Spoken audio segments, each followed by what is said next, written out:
नमस्कार। आज तारीख 30 मार्च, दिन शनिवार। मैं हूं आपके साथ इंद्र मोहन शर्मा और आप देख रहे हैं परत दर परत व्यू चैनल का विश्लेषण कार्यक्रम। मुद्दा है आज का, क्या कांग्रेस नेता भूपेंद्र सिंह हुड्डा और कुमारी शैलजा लोकसभा का चुनाव लड़ेंगे? इस विश्लेषण को सुनने से पहले अगर आपने ये चैनल परत दर परत अभी तक सब्सक्राइब नहीं किया तो कर लीजिए।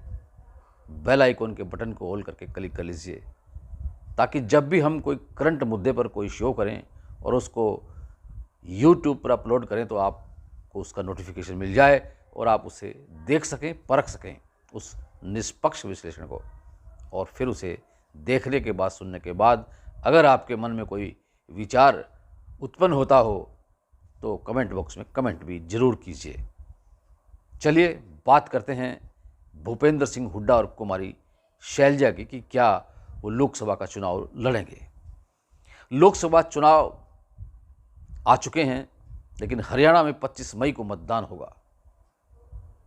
इससे पहले हरियाणा में लोकसभा का चुनाव लड़ने के लिए आम आदमी पार्टी और कांग्रेस ने गठबंधन किया हुआ है। आम आदमी पार्टी ने तो कुरुक्षेत्र से सुशील गुप्ता को अपना उम्मीदवार भी चुनाव मैदान में उतार दिया है, लेकिन बाकी जो 9 सीटें हैं हरियाणा की लोकसभा की, उस पर अभी तक कांग्रेस ने कोई भी उम्मीदवार चुनाव मैदान में नहीं उतारा है। अभी तक पार्टी हाईकमान, कांग्रेस हाईकमान इस पशोपेश में है कि किस सीट से किस को उम्मीदवार बनाया जाए। बीते दिनों भूपेंद्र सिंह हुड्डा ने ये कहा था कि वो लोकसभा का चुनाव लड़ना नहीं चाहते हैं, लेकिन इसके साथ ही उन्होंने कुमारी शैलजा और रणदीप सुरजेवाला का जिक्र करते हुए कहा कि उन्हें लोकसभा का चुनाव ज़रूर लड़ना चाहिए।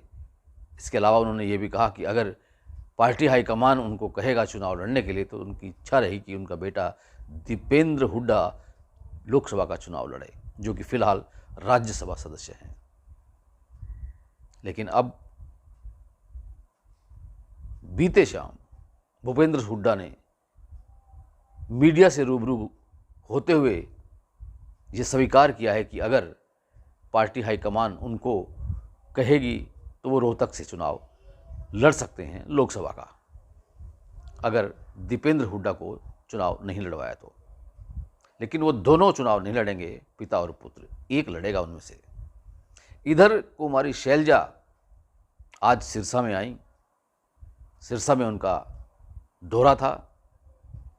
उस दौरान उन्होंने कांग्रेस भवन में मीडिया से रूबरू होते हुए साफ तौर से कहा कि अगर पार्टी हाईकमान उनको आदेश देंगे, जहां से भी देंगे, जिस जगह से भी देंगे, तो वो लोकसभा का चुनाव लड़ेंगी, लेकिन उनकी दिली इच्छा है कि वो विधानसभा का चुनाव लड़ें।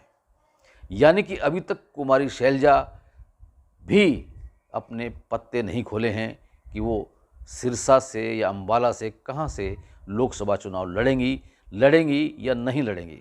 लेकिन कांग्रेस के जो नेता और कार्यकर्ता हैं, जो उनके समर्थक हैं, वो कांग्रेस भवन में कुमारी शैलजा के समक्ष जोर शोर से नारे लगाते रहे कि कुमारी शैलजा को लोकसभा चुनाव लड़ना चाहिए, कि कुमारी शैलजा नहीं आंधी है और ये चुनाव लड़ना चाहिए। लेकिन अब सवाल ये भी उठता है, जब मीडिया से रूबरू हो रही थी कुमारी शैलजा, तो परत दर परत की ओर से जब हमने सवाल पूछा उनसे कि इनकम टैक्स की ओर से, इनकम टैक्स ऑफिस की ओर से कांग्रेस को 1823 करोड़ का नोटिस भेजा जा चुका है और इस बीच कांग्रेस के जितने भी बैंक अकाउंट्स हैं उनको फ्रीज किया हुआ है।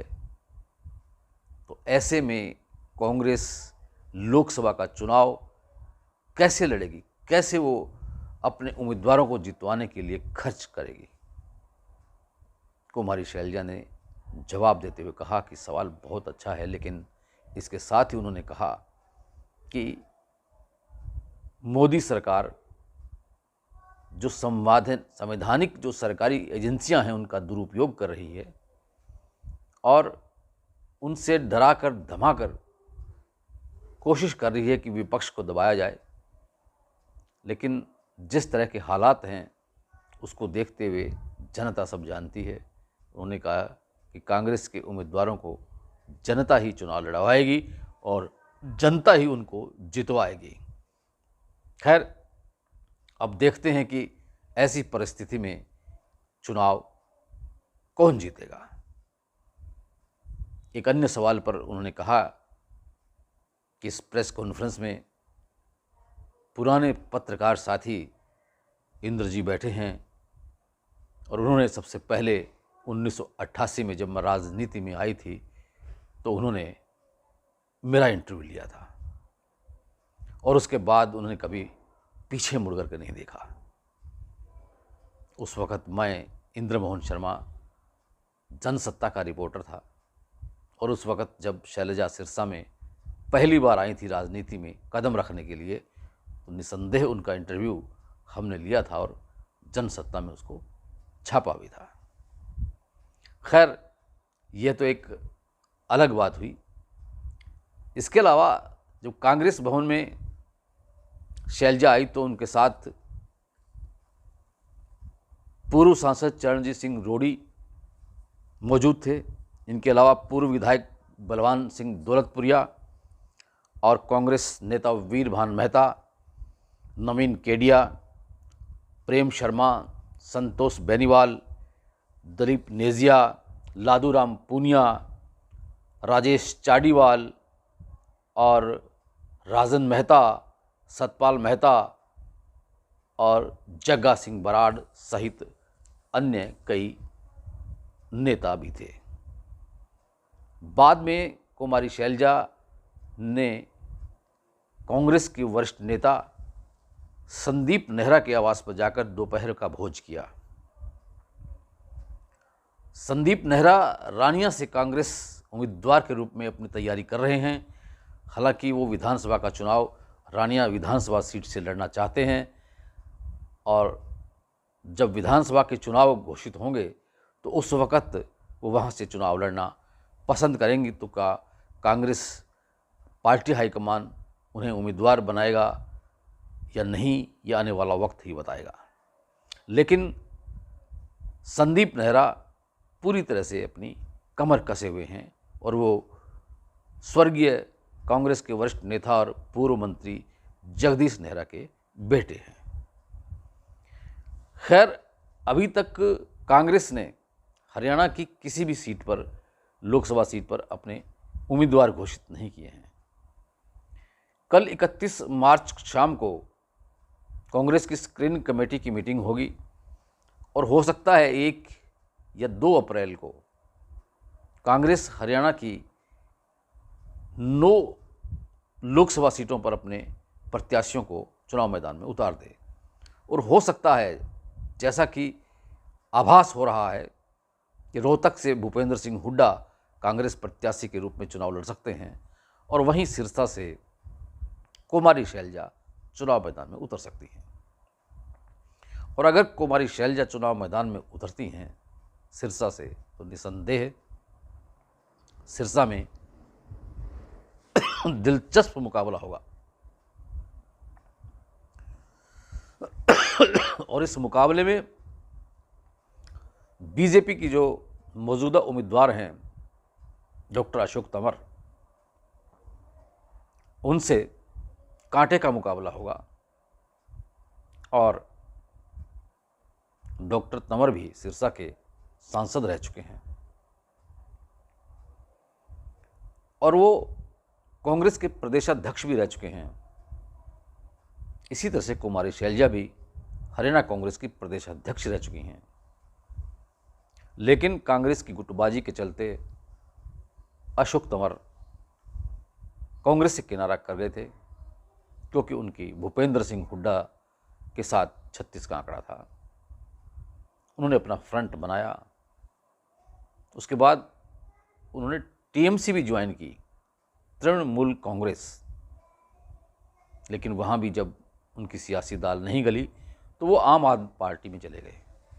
आम आदमी पार्टी की कैंपेन कमेटी के चेयरमैन भी बने, लेकिन शायद तंवर आम आदमी पार्टी के भविष्य को भांप गए थे कि आम आदमी पार्टी पर नकेल कसी जाने वाली है, तो उन्होंने आम आदमी पार्टी से भी किनारा कर लिया और वो बीजेपी की शरण में चले गए। बीजेपी को और चाहिए क्या था, क्योंकि उन्होंने सुनीता दुग्गल का टिकट काटना था और तंवर को हाथों हाथ बीजेपी में शामिल कर लिया और उनको सिरसा लोकसभा सीट से उम्मीदवार भी घोषित कर दिया। अब ऐसे में विभिन्न राजनीतिक दलों से दल बदल करते हुए बीजेपी में आए अशोक तंवर के सामने अगर कुमारी शैलजा चुनाव मैदान में उतरती हैं तो निसंदेह दोनों के बीच कांटे की टक्कर होगी, क्योंकि दोनों मूलतः कांग्रेस से भी जुड़े रहे हैं और कांग्रेस से कुमारी शैलजा तो अभी भी जुड़ी हुई और कद्दावर नेता हैं। इस बीच अभी इनेलो ने भी अपना चुनावी उम्मीदवार घोषित करना है। क्या इनेलो डॉक्टर सीताराम को चुनाव मैदान में उतारती है? तो ऐसा होता है तो मुकाबला तिकोना भी हो सकता है।